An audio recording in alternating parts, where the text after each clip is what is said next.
What's up, everybody, and welcome to another episode of the Rideshare Hub. My name is Greg Wave.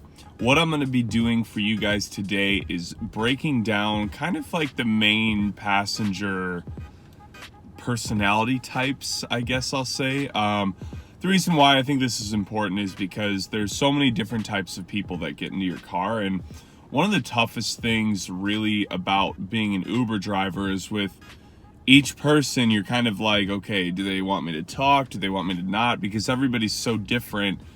And on top of it, they had that one Uber driver who at some point who was like just like them, and they clicked and had a killer conversation. And then it's like kind of sucks because it's more like they expect that from us every time, you know?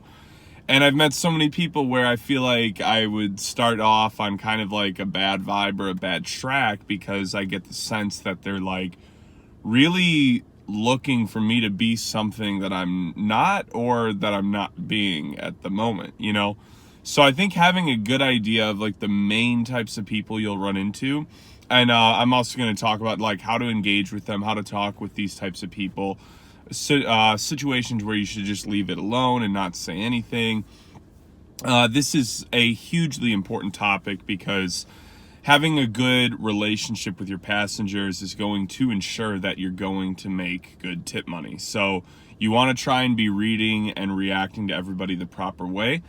And what it always reminds me of is I did door-to-door sales for a while. And when I was getting really good at it, like I started learning that I really had about 3 seconds to read someone when they opened the door to even have a chance to pitch to them. And if I didn't like read them the right way, they were slamming the door on me, cussing me out, whatever it was. So I think it's kind of a similar concept with Uber, just not nearly as intense or hard as door-to-door sales is. But I want to break that down for you guys today. So before we get going though, I wanted to tell you guys about GetUpside. GetUpside is a really incredible app for saving money on gas. They have a great referral program. Every time you refer someone, you save even more money every time you fill up. It's a really solid program, and for, you know, the amount of gas that we burn through in a week, it's kind of an app that is pretty necessary for us to have, you know. So I went ahead and left a referral link in the description. So if you'd be interested in checking that out, I would say look into it because it is 25 cents off per gallon the first time you use it. So if anything, just use it once, you know. But let's go ahead and jump right into it. So the first type of person I'm going to go over, and this is just a really simple one, but the really quiet person, or sometimes I would call them moody or insocial, I don't know, whatever you want to say, but kind of a few different types of people. And what I'm hinting at is the types of people that don't want to talk. You know, they just do not want to engage. The quickest thing I look for in this is I always, when someone's getting in my car, I ask them their name first, and most people like that. But for other rides, it's like, it sounds more like something I have to do as a driver versus me trying to be talkative to get a tip, because I think a lot of people can sense that out. So I like starting off with asking their name, really even beyond giving them that security. I like doing it because then it has some level of talking involved. So when I say, hey, Anthony, and they're like, yeah, then awesome, how's your day going, man? That's like what I do every time. And if they just go good, if they just give me a one-word answer, I won't really talk the rest of the ride. I put the music up a little bit higher, and I kind of trust that like they're not looking to engage.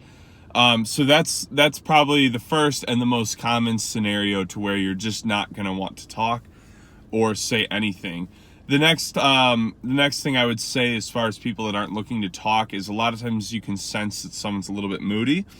Now, these people are tricky because a lot of times they do want to talk, but they don't really want a conversation as much as they want you to listen, right? So like they're going to be, sorry guys, I'm cooking in here. I'm turning my AC up a little bit more. It's only 68 outside too. So they're going to be really just wanting you to not really say anything besides piping in here and then be like, yeah, you're right. You go, sister. You know, just like like basically they just want you to agree with them about the world being BS, the president being this, this being that, you know. And the best thing to do in these scenarios is just go along with it.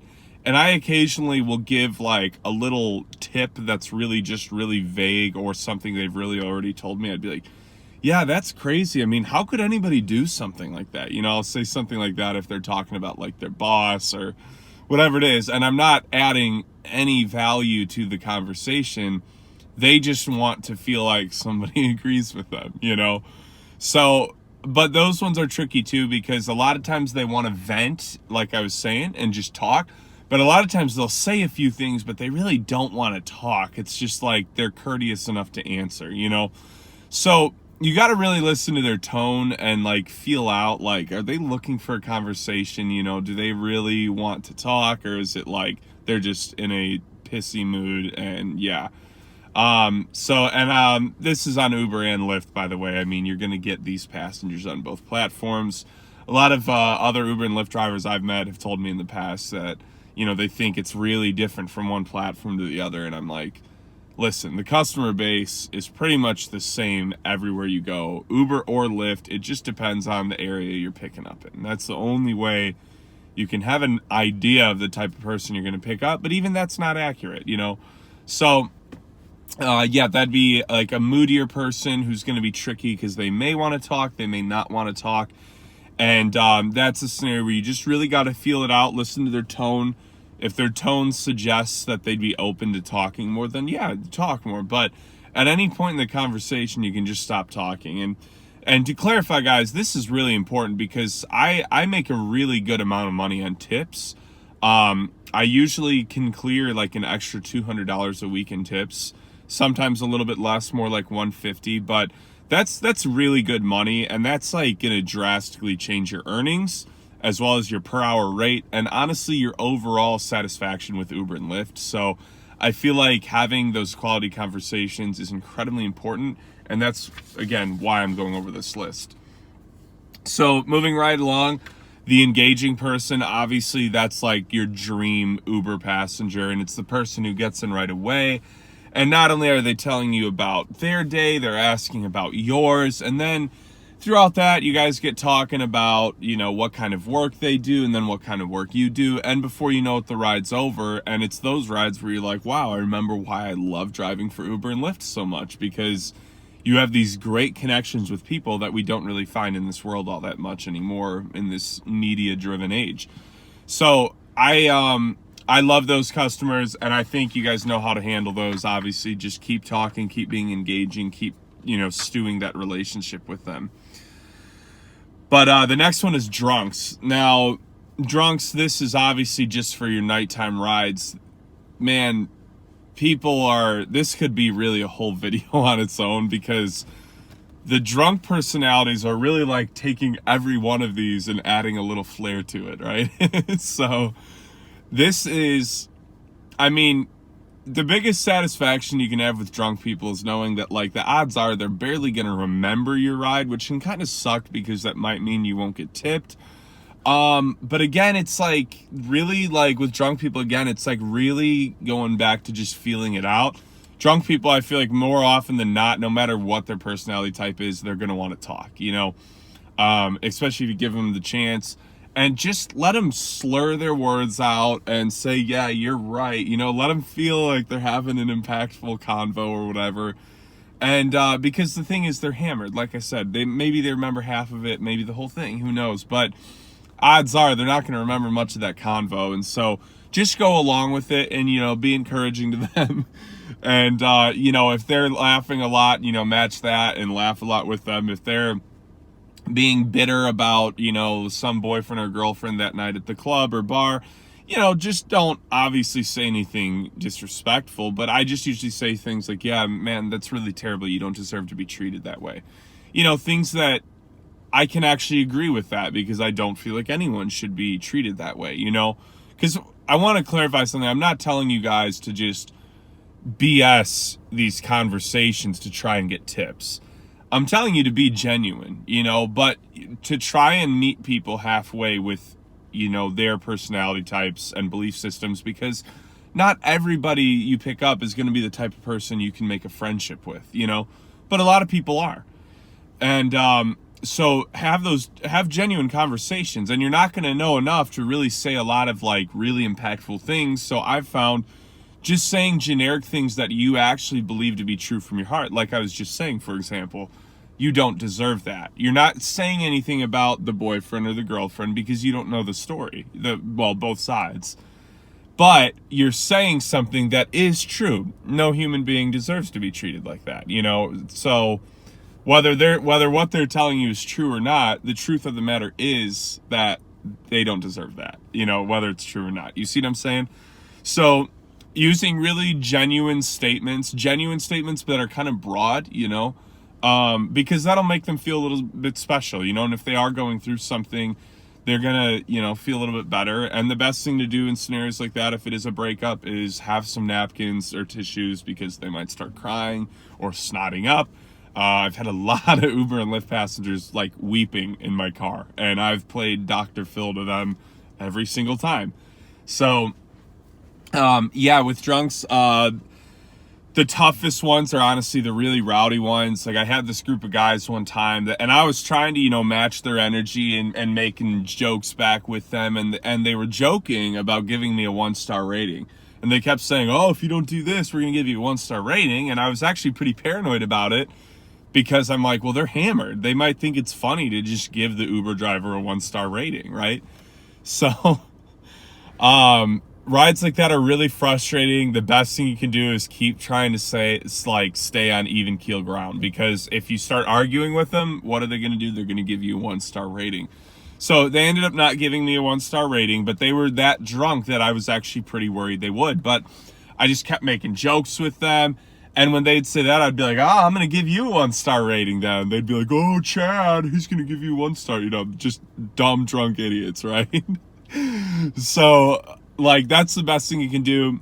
Play around right back with them. Don't take anything too personal. Like, you got to kind of be a punching bag, because people are going to say some things. So just let them say some things and fire right back. You know, if that's the type of person they are, like, again, don't like really go and try and hurt their feelings, but saying things like, oh, I'm going to give you a 1-star rating back. Like, and then kind of putting a little joking tone in it is going to like go over really well with them. So I hope that makes sense. If you guys need clarification on that, just leave me a comment and I'll address it. But I would say that's the best thing with drunks. Like I said, it's another scenario where you just got to really feel out what direction they're trying to go with talking, not talking, or whatever they're doing. And the best thing is, most people, especially the girls, they love just loud music and kind of jamming out.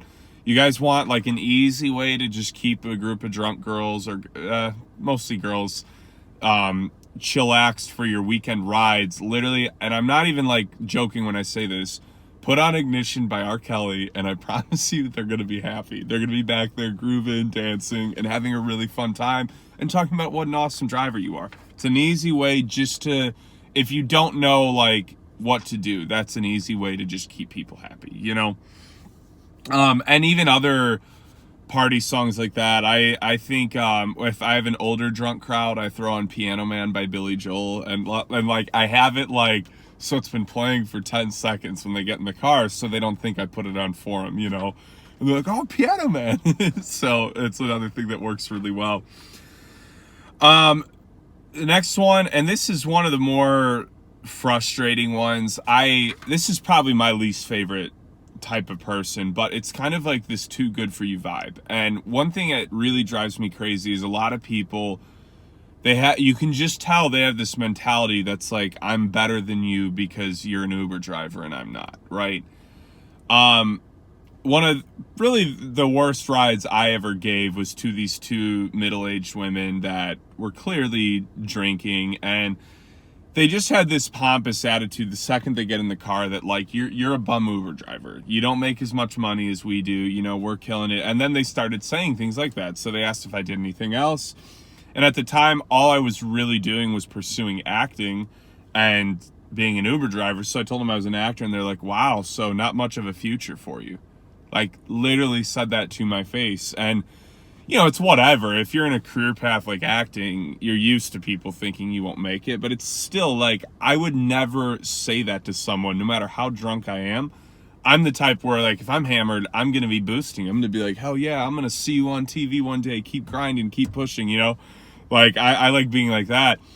But they were just like that. And then they were asking, like, really personal questions. We were like, well, if you're an independent contractor, how do you have health insurance? And, oh, wow, that's not a good premium. You know, the entire ride. And the worst part was, it was at, like, 1:40 a.m., so I was, like, 20 minutes till bar rush. They ended up wanting to stop at a gas station, and I did, because I always go, you know, honestly above and beyond for people, even when they're jerks. And I ended up missing, like, the entire good surging at 2 a.m. I was really upset. And I was so fired up about it that, like, I did a very typical, like, guy thing, and I literally got done. I went for a 2 a.m. workout because I was just so mad about the things they were saying to me.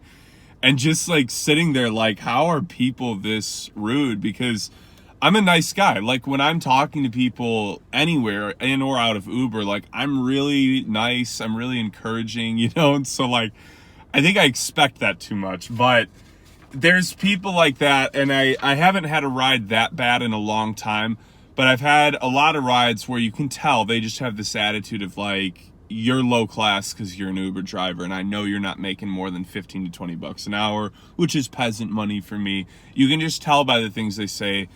And in those scenarios, like, those people are just going to be like that. They were probably raised like that, and that's just how they are. So I never let it get to me too much. Besides that one time, I just try and get that ride over with as quick as possible.